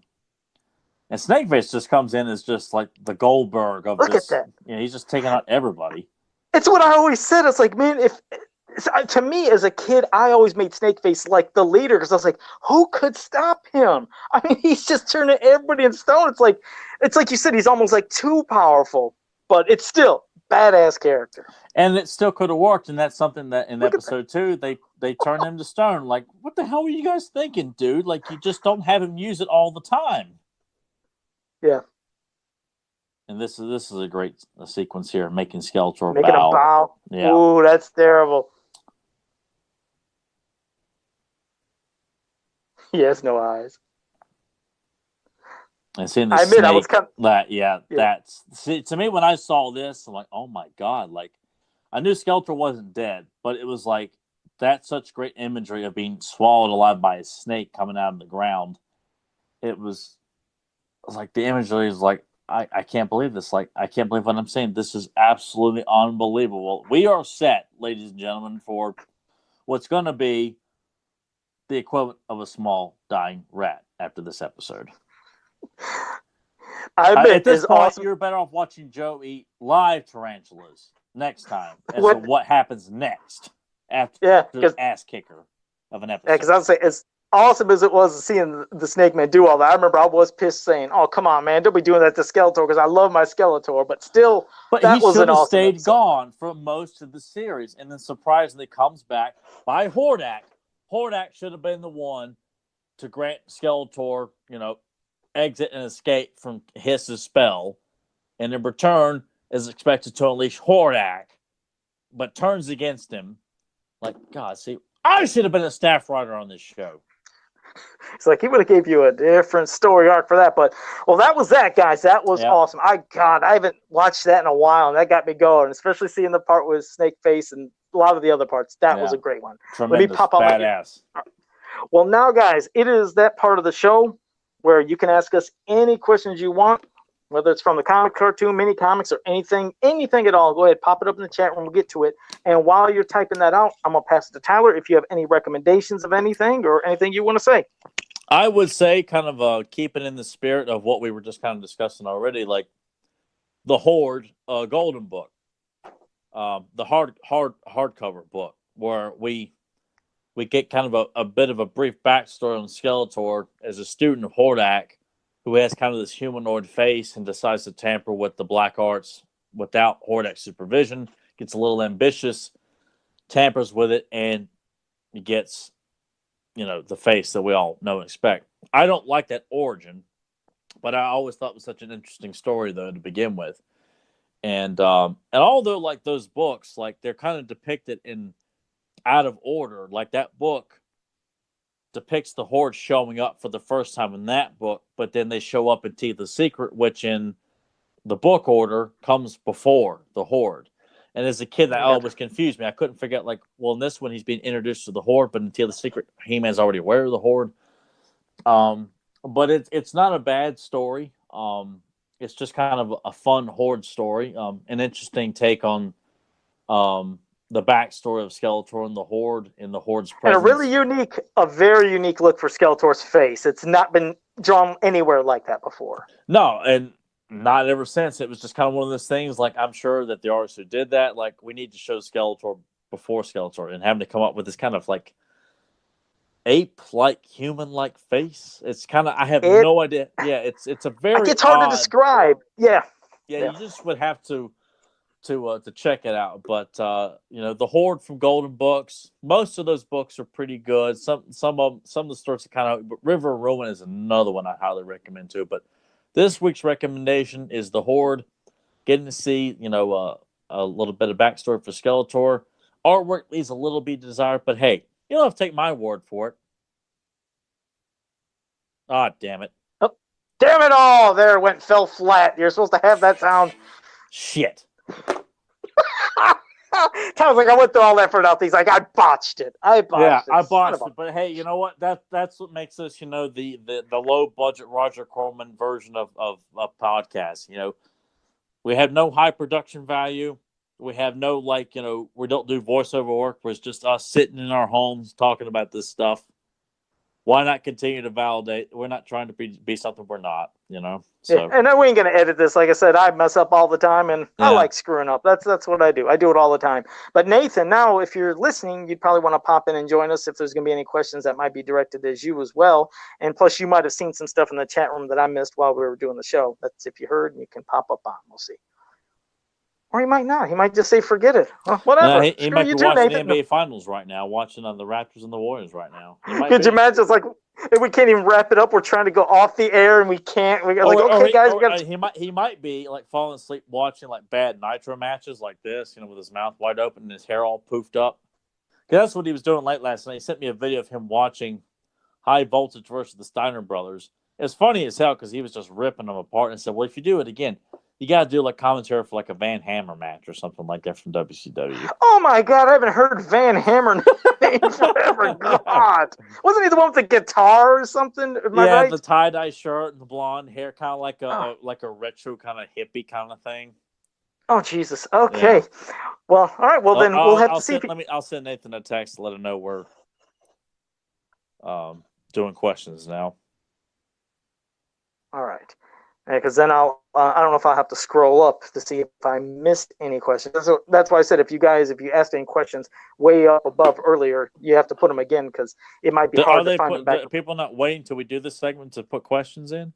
Well, sometimes they already do it ahead of time. But well, let me get to Adam Gabbert. So Joe, Tyler, Nathan, if you are listening, what are your thoughts on the stuff that's video game related for Masters of the Universe and She-Ra? He said, I seen all the details in his new He-Man and Masters of the Universe book. I didn't know there was anything in a book talking about it, but if you mean about the stuff from the past, it's like, first the Atari/Intellivision one. Even back then, and I love video games back then. Remember, that's the graphics we had, so we didn't look at it and say, boy, those are terrible graphics, because that's what graphics were like. It just, for me, was not fun. I hated that segment with the Wind Raider flying. They're trying to drop these little bombs on, I don't know if it's supposed to be, what the hell, Skeletor, who's at the bottom. Then after you hit so many, then you go into Castle Grayskull, and you're supposed to go past all this stuff and eventually get past these beams Skeletor shooting. And then once you touch him, you engage in sword battle, and he disappears. But I don't know if you ever played it, Tyler, but God, that's one I did not like. Even then, I didn't like it. No, the only one I ever got to play was the 2000 Game Boy Advance? Yeah, the Game Boy Advance game. It's the only one I ever got to play. I liked it. What do you think of that? Because I loved it. I remember the reviewers said, I thought it was fine. I couldn't beat it, but I thought it was fun to play. I had no problem with it. And it was good. I just remember, me, my obsession back then, and all the reviewers said, this game is too awkward to control. It's 3 3/4 isometric view, or however they described it. They said, I don't like it. It's clunky and you can't move it. I moved it fine, and I thought it was actually fun. Yeah, so that was a fun game. We never in the United States got the PlayStation 2 version. Was it PlayStation 2? PlayStation Man, that 2, pissed. Yep. Yeah, it pissed me off, and I know they got it in the UK and some other places, and it looked like it would have been fun. And I think they even have cut scenes and had the voice actors from the show doing the cut scenes. Yeah, see, for some reason here in the States, we kind of get the shaft of getting like these, not getting everything, whereas the UK will get everything and then some. Like they got, I think they got a lot of the Snake Men figures over there, whereas we had to order them online over here if you wanted them. They got the video game. They got Titus and Megator. They got Scuba Attack and the Cliff Climber and Tower Tools. Yeah, so many cool things. I think the only, like I told you, the Snake Man line. Italy and other places. I feel like anywhere but here got a lot of that cool stuff. They get, man, back in the 80s, they had so much more than what we got. And then even currently, they got some stuff that we didn't. Mm-hmm. As for those Snake Men wave and the 2000 X figures, that did a pop up at Aldi's. I remember at all places, Aldi's store had all the Snake Men. We didn't have an Aldi's back then. We do now. Oh. Back then, I had never heard of it. And of course, too, those figures were such shit in design. Like, it's like the people who sculpted King Hiss, Rattler, and Cobra Khan. Like, well, the Horsemen are on lunch break, so we're going to get these guys to come in and sculpt them. I heard that. Now, was it all of them that were done? That the Horsemen didn't do, or did they do any of them? Because you're right, the Snake Men felt weird. All the figures that came out were all repaints, aside from the 3 Snake Men. Like aside from like you had Cyclone and Mechanic and Two Bad reverse colors. Man-at-Arms and He-Man comes with like Snake Hunter He-Man, Snake Armor He-Man, which is the one I never did get that one because he was so hard to find and expensive. Like even and it's a cool figure. Yeah, he's a cool figure.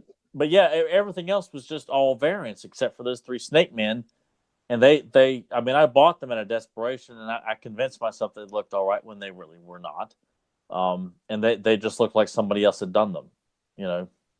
They didn't have that detail and that edginess to them that the Horsemen had done. So I have no idea what the hell happened with that. I don't know if we got any answers about that. No, and the thing I'd love to see, I don't know if there's a way to petition, because I'm sure the Horsemen still have it. Now, as you know, they did the Staction line then, and the thing that we were supposed to get in Staction form got canceled, and we went to Classic Figures was when we were supposed to get that Staction they did of Cobra Khan and Faker, and oh my God, they looked amazing, and we were expecting them. Didn't happen. Well, I'll tell you what, I'm sure the molds still exist. Maybe that's something we could even petition. See if they could do that as a PowerCon exclusive or just somehow to release. Give us the Stactions we never had, because I'd buy the hell out of those two.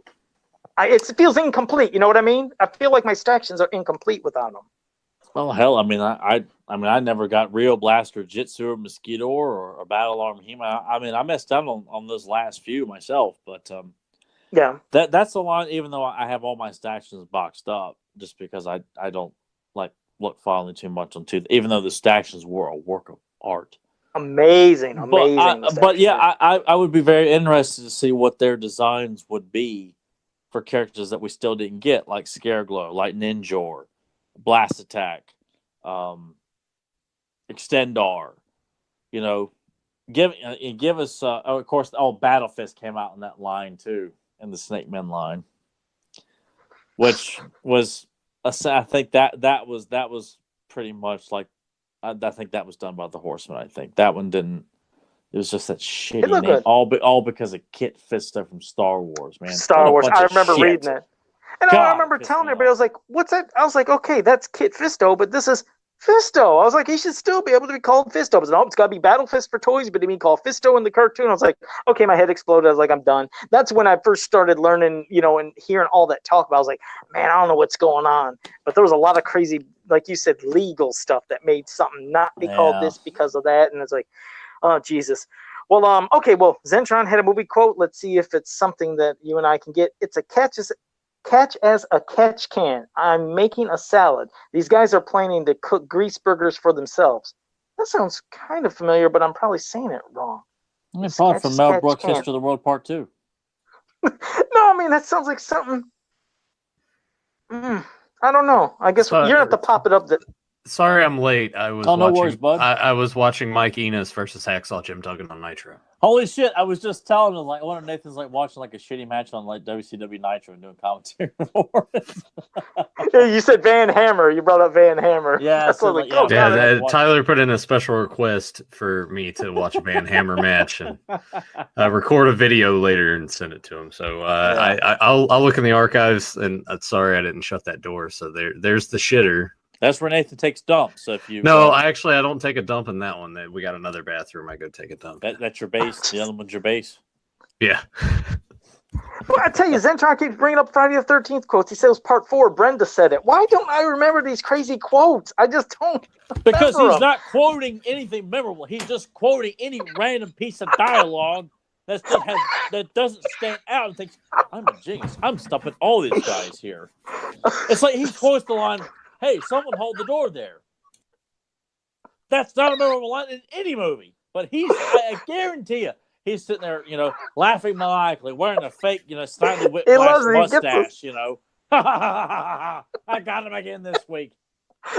I mean, believe me, I love my Friday the 13th stuff, but damn, I don't know. I can't get some of those lines. And then Sportman said maybe the mask makes Joe Amato forget. Maybe. Ted, where the hell's the corkscrew? He doesn't say anything like that, Yeah, we know that one. Yeah, but that's the thing. He doesn't say anything memorable. I guarantee you, he's going to IMDb and looking up random lines fans are just throwing on there.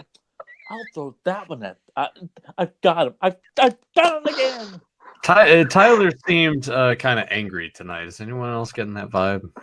Is it just me? No, he's into the stuff. I didn't get any anger vibes. Just that we were getting intense. Now, Nathan, did you? But that's who I am on this pod. I'm the guy that's like, man, that guy's really angry all the time. He's got a lot of problems and stuff. And, well, if I don't deliver on that persona, then I feel like people are gonna like, what the hell's wrong with Tyler? It could be kind of off. But Nathan, I need you to scroll up, see if there's anything I missed. Now, I couldn't remember if Stephen Brick AFOL. We only got 2 questions and a bad movie. Well, they kind of were having just a little comments back and forth with each other. But I thought Stephen Brick said something way earlier. But I know it'd be hard for me to go back and find all that. So I thought maybe if Nathan could scroll up, I swear he had a question for us, but that was earlier when we were.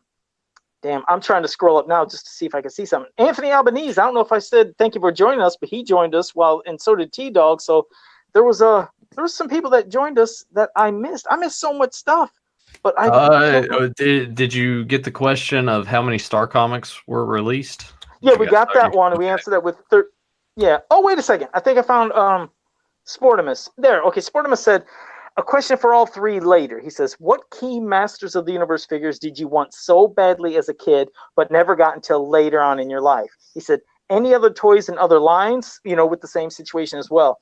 Well, Sportimus, as for me, I got every Masters of the Universe figure, but I always thought, Nathan's like, or Tyler's like, here we go. But, I always thought, hey, Giganosaur, Megator, Hero, Eldor, Titus Megator, all of them, and it never happened. But then to find out that, yes, all that did happen, except, of course, Giganosaur, but in Italy and other countries. Joe likes to brag about being Italian, and yet Italy was the ones that got them. Some bitch. Oh, did that piss me off? I remember seeing it in a toy magazine. I flipped it like, what? I lost my mind. I was like, I had everything. This isn't right. And then, of course, here comes the internet, and then it was the savior, and I got everything. But, of course, that laser power He-Man that I have, he's incomplete. I just put a random armor from one of the accessory packs on him. But as for other things as a kid, if there was stuff that I did want, I wanted the Hive. But I remembered we didn't have the money for that or the room because. So Joe went out and got a hornet's nest and played with that. Fuck, I'm getting stung the shit out of me. That's why I wear the mask. You see underneath the mask, I have all these scars and stuff. When I was like, Macaulay Culkin, my girl. Yeah. Oh, poor kid died. But, poor kid. But no, besides Masters of the Universe, like I said, I had some Thundercats. I love Sectars, and damn it, I want that Hive, and that was massive. I mean, it was massive, but we couldn't get it. And some of the other figures, but I guess I can't think of any other main. But I mean, definitely the Hive set itself, and sure, some Sectars if I didn't have them. But what about you then, Tyler and Nathan? Remember any lines he said too? If it ain't Masters, anything. Jitsu, Clawflin, Clamp Champ, and Squeeze. I mean, I know you said 3, but like I wanted those 4. I mean, again, I didn't have Buzz-Off from Mechanic, and I desperately wanted them and Roboto, but those are the ones that came to mind because I so desperately wanted Jitsu and Clawful after Clash of Arms, and then seeing Clamp Champ being the first black character, I'm like, who is that guy? I want to see. I want him, and Squeeze because I just thought the snake guy with long arms. Like, here's my money if I had any. Thundercats, pretty much everybody, especially Lion-O. Bravestar, I wanted Tex and Sandstorm desperately bad. I wanted all the Bionic 6. Big Boa and Crocmaster from G.I. Joe and the G.I. Joe Defiant. Sectars, I didn't own any of those. I wanted a lot of the Rock Lords. I wanted God, I'm having flashbacks. You're right. The Rock Lords would have been great. You know, one line I remembered I did collect, and I had some, and I couldn't find them all, and they were fun. Were the Ghostbusters figures, the ones that would do the crazy things, with the granny goodness that open up and the crazy ass toilet, the mailman. I was into those for a while, and then I didn't see all of them, but I still got those. I was into those figures. Yeah. Any real Ghostbusters. I mean, of course, I had Ecto 1 and the 4 Ghostbusters and the tall plush Stay Puft, and the firehouse eluded me until somebody saved you. Until someone came out of the shadows and says, "Here you are." Go ahead, Nathan. Who was that jackass? Anyway, mine was. He's the biggest Van Hammer fan I've ever known in my life. God. Dude, Van Hammer sucks. PN News is where it's at. All right. Anyway, Technodrome was that always stuck out the most to me as a kid because I remember specifically asking for it for Christmas and didn't get it that year and didn't get it for a while, and then eventually, I think this was Christmas 3-4 years ago. My dad had got me one complete and in box, and I was like, holy shit. That was a cool moment. There's not any other ones really that come to mind off the top. Because you had pretty much everything. Nathan was like you. If I had known Nathan as a kid, he'd have been another one of those kids who had every damn cool G.I. Joe, He-Man figures, Thundercats. Who the hell else knows what else he had that he sold in a yard sale that I'd been so envious to play with? Because I just knew an abundance of kids that were like that had all kinds of great action figures, and I just thought, man, they got all this really cool stuff, and they just give it away. We had a kid in the neighborhood that was just like Nathan that did have pretty much everything, and it was always cool to go over his house and see all the stuff he had, but yeah, I guess we're all not lucky enough like Nathan. But not always got Eternia playset, when we were kids. Well, hey, that's a different story. But anyways, now let's go to Zentron. Zentron said now, he's like, what would be the fun in doing these quotes if you could get them, could get them easily? Because he said, by the way, Tyler, he says, I have the Friday the 13th scripts. So that's why he's picking out all and these just pulling out every obscene, minute piece of dialogue, thinking he's got one up on you there, Joe. I'm telling you, I'm calling you out right now. That's right. Just because it's in the script does not make it a reason to quote it. Do you not understand the concept of quoting movies here? I'm sure he's going to have a crazy one next week. He'll probably do it for you, I bet. But, he'll quote Mariel Hemingway saying, "Daddy, stuff it," or something like, just from Superman 4. Or like some throwaway line that one of the kids says in the classroom with Jeremy or something like that, and he thinks he's one-up because he's quoting one of the kids in Jeremy's class. Like, I'm not giving you credit on that at all. Oh, crap. All right. Well, Sportimus said, if you could keep only one Masters of the Universe line, which would it be? Well, for me, definitely it's the vintage. Not only because it's just so much nostalgia and memories connected with it, but I mean, I love the action features for them all. I mean, of course, the memories of it, but they're fun. Now, don't get me wrong. The classics are amazing. They're breathtaking. They're taking what we had from, the past and upgrading them and giving them more articulation and more detailed sculpts, and they're amazing. The 2000X figures are great, and especially with the Staxons are just breathtaking. But, I mean, still, the vintage lines, they look fantastic, too. And they inspired so many other toy lines because of that different kind of bulky design. How many knockoffs of Masters of the Universe were back then? So, for me, I'd keep that. I'd never get rid of my vintage line. Like I said, I didn't get rid of my vintage shelf. So for me, it'd be the vintage line I would never get rid of. Tyler. Vintage, hands down. Okay. Nathan? Yeah. New Adventures. Hey, some people like that. Honestly, I would. I'd probably go classics, but that's just me. But Nathan is starting to dabble heavier and heavier into vintage here, people. Actually, thanks to my parents, there was a flea market in our neck of the woods this past weekend, and actually got Stinkor, Spikor, Fisto, Jitsu, Cobra Khan, Zodak. No, not complete. But most of the guys do have the necessities. They're not like just completely naked and missing an arm or you got skin marks on them and stuff. Yeah. So if I was to guess, and oddly enough, I got this one too, which just happens to be on Tyler's tank top this week. That's right. Yeah. Where'd you get that tank top? I got it at Banana Republic. They have an actually like an exclusive line called the Rotten Tomato line, which is like I was told is like a knockoff of that guy who just insists on putting silly stuff on TeePublic. Really? They really do have a Rotten Tomato? Are you serious, or is this a joke? you jackass! I thought you were serious. Like, did they really call it that? Because you called me a Rotten Tomato. I was like, did they really call this Rotten Tomato line? God I thought you were dead. Man. I thought, damn, that's a coincidence. But at Banana Republic of all, I can get an Overlord T-shirt at Banana Republic, man. I don't even know what the hell. I've never been into a Banana Republic. I don't think we got one around here. It sucked, but just knowing you bought that and I called it the Rotten it proves. Tomato. I don't know what it is. I've never been in a Banana Republic. I don't even know if we got one around here. I don't know what kind of clothes they sell. I don't know. Could you imagine Joe walking into a Banana Republic? Though, what is it? Well, it's just a like an upscale clothing store almost. Like, and I want to say upscale, like not like a Barney's in New York, but it's like considered like a top tier like clothing store. So I'd be out of place. And okay, gotcha. Well, I walked into one in Charlotte with Nathan. I'm like, God, there's nothing in here. Like, and I just walked the hell out because it was always been hyped up. I was like, Banana Republic.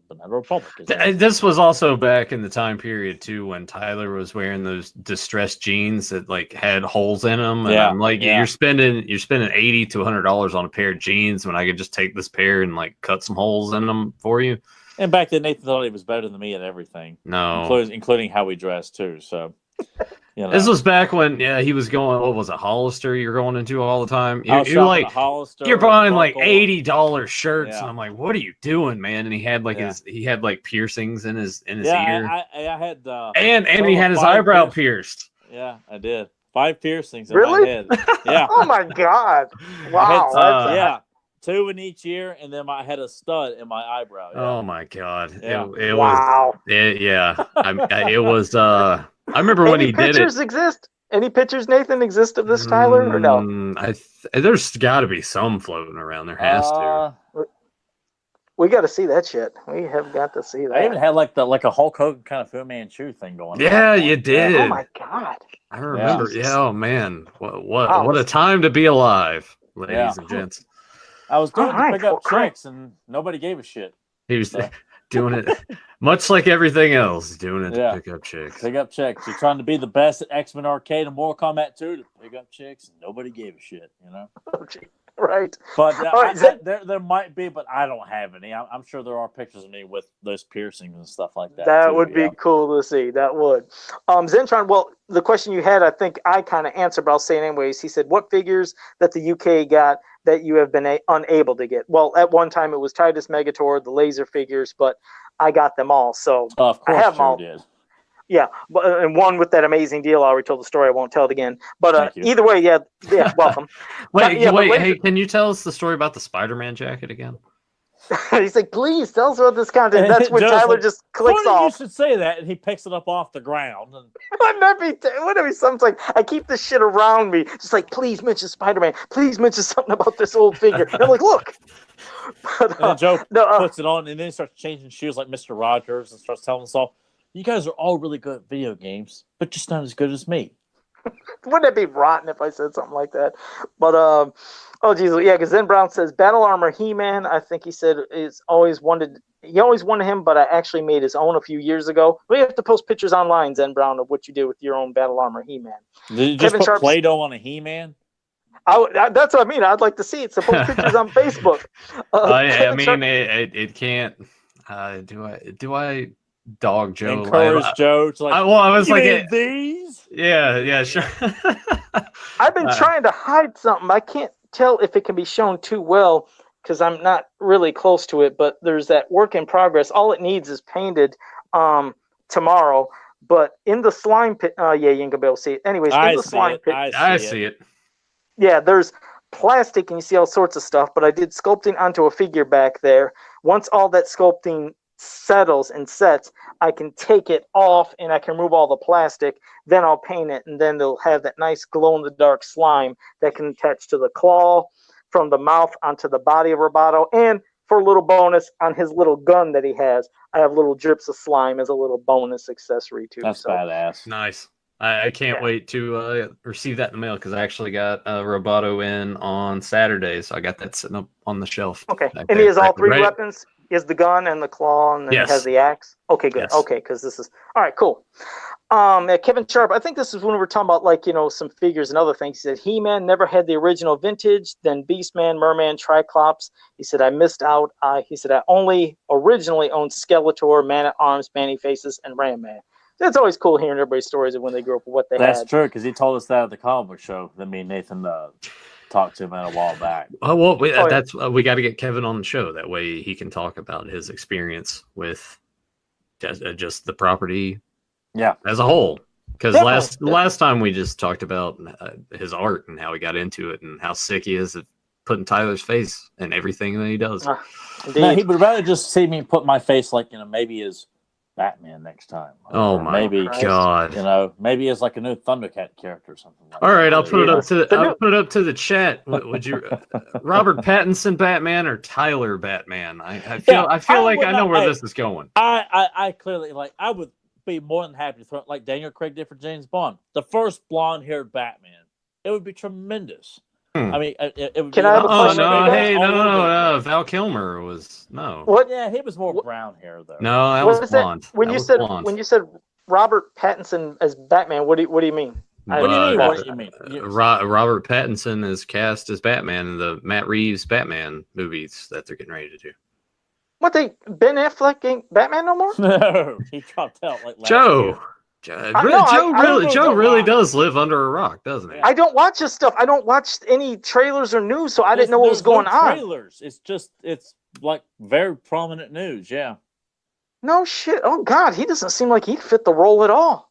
God, I know they should have cast me to play it. Ugh. All right, well here this next one is coming to you guys with something, and I don't care if you talk about it because I didn't see the trailer. So if you talk, I don't care. But New Adventures He-Man says, "What are your thoughts on the Rambo Last Blood trailer?" So you guys can talk about it. I just didn't watch it because I was like, I'm not watching the trailer. Tyler, you go ahead and go. Well, I'll let Tyler go because his face is kind of telling you what he's thinking.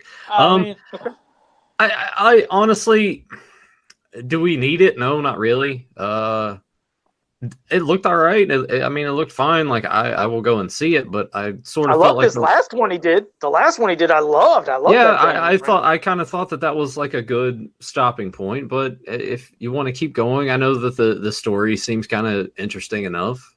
He's kind of brought on to go against what is it? Go against like a Mexican cartel. Yeah. I think it'll turn out okay, but once again, the last one he made at home, right? The last one he made home, went back home to his dad. And it's like, hey, that was a nice ending, But okay. But we're at a point too that why do we keep drudging up all of these old franchises? Let's just kind of put it everything was great. Let's just leave it there and let's move on. But people can't seem to let go of some of that stuff. But with how he what it was like bringing Rocky Balboa back into the Creed films, why not?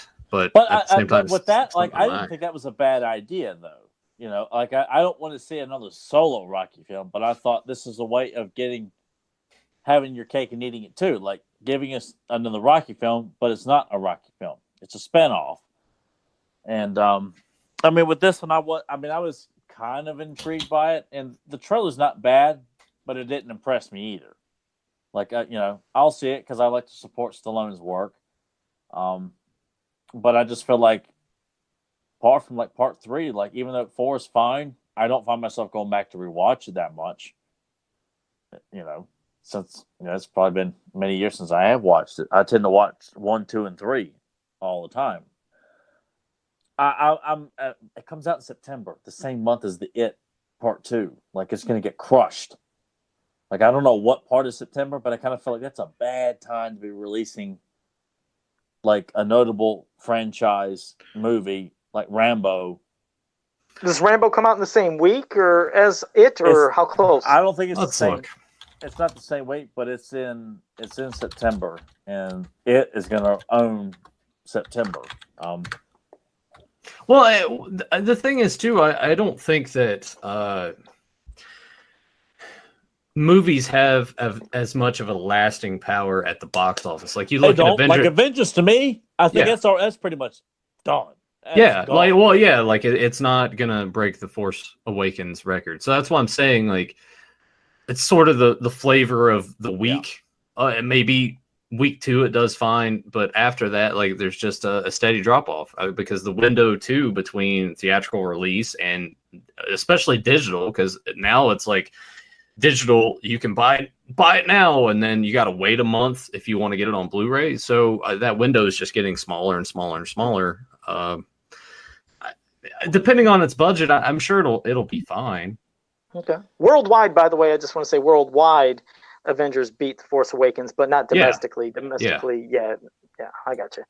But okay, but I just to close in on that though, it's just that it's unfortunate because Stallone and Arnold's films have not done very well financially. Like the Creed films did well.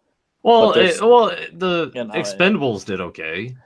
Yeah, but they were not like the first film did good, and then like the profits like decreased with each film. Like they didn't get better, and the second one, with Van Damme showing up and Arnold's in it and Bruce Willis and Chuck Norris, like as much fun as that was, it just they're not as, and they're still talking about doing a fourth Expendables. Yeah, I want Stallone and Arnold to do well with their films. I don't want them to be steadily heading down the path where I'm like, it's at this point where they're just doing like straight to video shit, which Stallone's already dabbled in that, years ago. Yeah, but it's not as dire as it is for Bruce Willis right now. Chapter 2, September 6th, Rambo, September 20th. So there's a couple weeks. Oh, okay. There's a couple weeks in there for wiggle room. I almost, in a way, I wish those would have been reversed because I think it being a little closer to Halloween time would have probably brought even more people. But either way, why wouldn't they? Like, that's what I don't understand. That it's like here's a big tentpole horror film that's going to do well. Oh well, let's release it in July. It's like put it out in October. When John Wick came out, they released the first one in November, the second one in February. It's like, why would you do it? But the third one in prime time summer season, like Nathan said, that should have been saved for like the first Friday in October, so it can clear the entire month of October. Love some good Halloween, stuff around Halloween time. Be some shitty like Annabelle movie or another Conjuring film or Paranormal Activity, the reboot. Don't say I don't want that shit to happen. Please don't. But all right, well, hey, I wanted to get back to some of these people. Anthony Albanese did want to mention some of the figures that he would have liked from lines would have been Lost World of the Warlord and Warrior Beast by Remco, and those were again things that were not knockoffs, but were inspired by Masters of the Universe. So yeah, those lines, I would have loved to have gotten a lot of those, but unfortunately I didn't. But let me see. Sportimus had now Tyler's like, God damn it! He's like, this is my shtick, and everybody's taking it. But what? I'm glad everybody's taking it. I love it. Of course you are. Of course you are, Van Hammer. a movie quote from Sportimus is, "They're such beautiful children. What happened to you?" I don't know that one, so now I'm gonna have to wait and see. I don't know about you, Tyler or Nathan, but I do not know that movie quote. So I was like, I'm done. Sam Brown's like, don't get mad. Like two people stealing my shtick here. Like, you all think you're pretty funny, don't you? You think you're clever. Zen Brown said, don't get mad because Zentron's improved on your gimmick, Tyler. See, now they're giving you shit. But can you guys put on a tank top and pull off the crossed arms, just anger look? As good as he can. With such style and profile as I do. Yeah, okay. Yeah. Whatever you say, Ric Flair. Spartamus wanted to say to you, Nathan, said, come to the vintage side. Like that. I was actually talking to Tyler about this when I showed him the picture of, because my parents were at that flea market, and I was like, if you guys find anything, why does it feel like there's just like stuff in my eyes? Anyway, I was like, you guys find anything, take a picture, text me. And they did, and I would see him. I'm like, well, pick this. I would call them, get this one, this one, this one, this one. When I should have just altered the photo and just circled everything and just sent it back to him. It probably would have been easier that way. But I was talking to Tyler, and I'm like, I'm really getting into the classics, starting to build up that collection. I have a few vintage, and now that they've done this, I'm like, I guess I almost, in a way, have no choice but to kind of start. Now, I don't am I gonna go? I got to have everybody complete. Probably not. But yeah, I don't see Nathan doing that. Yeah. I mean, as long as like. Let me guess. Your Jitsu. I want to say something. I bet you Jitsu and Fisto don't have their swords, do they? That's my guess on those. No, two. yeah, okay. No, they don't. I mean, you gotta think about it too. Like the ones that they have here, I was just lucky that they actually had like their chest pieces on, because most of the time, you find them in there. It's just like the loincloth, and everybody's naked. So I'm not going to be so, if I'm going to do it, I'm not going to be so obsessed with the accessories as just having the figure itself, like just in a complete. Yeah. There's nothing worse than when you go to those damn places or you see somebody online send $20 and it's Merman, no outfit, no sword, no nothing. I'm like, oh my God, you're not going to get $20 for that Merman figure. You'd be lucky to get 2. So. But, well, I think we got everything. If I missed anything, guys, I apologize. But, there was a lot of activity in the chat room. We appreciate it. So I just want to say thank you for joining us in the chat room. It was great having you. I hope you're going to be here next week. For anybody new that's listening or anybody here in the chat room, make sure you like, subscribe, share, and ring that bell down there to get notified so you can always hear when we're going live, because sometimes it might not be Sunday at 9. It might be a different time, might be a different day. But, that's pretty much it. So until next time, have a powerful day. I don't know you. I don't like you. As of now, I'm all over you.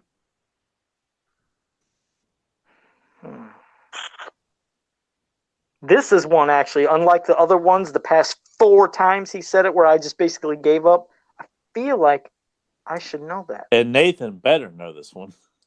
Damn. But I'm going to bow out. I admit it. I'm going to say I don't know that one. I'll have to see if Nathan gets it. And if he doesn't, we'll wait in the chat room. If they don't, do you know that, Nathan? I do. Like I'm having a brain fart. I watched Mike Enos and Hacksaw Jim Duggan. Like, what would you expect from me tonight? Mike Enos. Oh my God, another blast from the past. They tried to put him over on commentary too. It's like he's really got a shot at winning this match. I'm like, oh, he doesn't. He never did. Mike Enos. Oh my God, didn't he have long hair like in the back, or didn't he have one of those? Yeah, he had a bit of a mullet. Yeah, well, no, actually, no. I think he had a mullet for a bit, but then like he like shaved that off and just went for a shorter cut. Yeah, because I thought he had the mullet for a while. Wasn't he in a tag? Wasn't he the Beverly Brothers, or who the hell was the Beverly Brothers? Wasn't there? No, that wasn't the Beverly Brothers. Okay, but that's what I like about WCW. They had all these weird, because they just had so many people on the roster, like Roadblock. Oh wait, Beverly Brothers was WWF at the time. Oh, and Sportimus said the answer was Uncle Buck. I don't even remember that. Damn, I don't. It wasn't in Uncle Buck. He said it. He said the answer. No, the answer to his was Uncle Buck. Oh. So yeah, what's your answer? Nobody can get it. What the hell was his quote anyway? His was about like something about the kids, 2 Goodland kids. What happened to you, or something? I missed where it was. What's the answer to your quote, Tyler? Hit us. Oh, Matt Wilson from Encino Man. Damn it! Hey, didn't they just have? Didn't that just have its 20-some year anniversary recently, or something being released? I think it was recent, like a couple weeks ago. I don't know. I thought like 25th anniversary or something like that. Yeah, I think it's been a long time, dude, because that came out in '92. Yeah, it was like right after Terminator 2. I think it come out. Like, so we're well past 25. Yeah, wow. Man, Encino, makes man, you feel old. I should have known. Makes you feel old, but just like you said. Yeah, Nathan should have known that one. Yeah, I guess so. See, go ahead. No, I was gonna say, did you see that, Joe? Or are you too busy stealing purses from women and hiding in the? No, I seen Encino Man. No, I seen Encino Man, but I don't know, maybe like 3 times. Like once. Yeah, and because you didn't like it, Joe. Okay, no, I liked it. It was good, but no. Why don't I believe see you guys next. No, it was good. I'm calling you out here, next time. Live on the podcast. Don't you shut me off here. I'm demanding to know. And the rest I haven't hit the button yet. You guys keep going. That's fine. What the hell's wrong with Encino Man? No, I actually did like it. It's been a long time. Like I said, I think I've seen it 3 times. 3 times. Well, maybe, 3 times you ought to remember something about it. The only things you care about are nugs, chilling, and grindage. Okay, and I think I'm. What about this? I see it. Yeah. Oh, the nugs and everything. Yes, I know. Yeah, he did that. That's Betty Nugs. Yeah, see, so I know some parts. But No, see you guys next time. You can't mooch off somebody else. Yeah, see, and just repeat that. You phony. All right. Okay. All right. See you guys next time. Joe's really got to go. I guess he's got to like take a shit or something. I do, but I'll see you next time. I'll catch you guys. I gotta go. I'm sorry. I'll be back.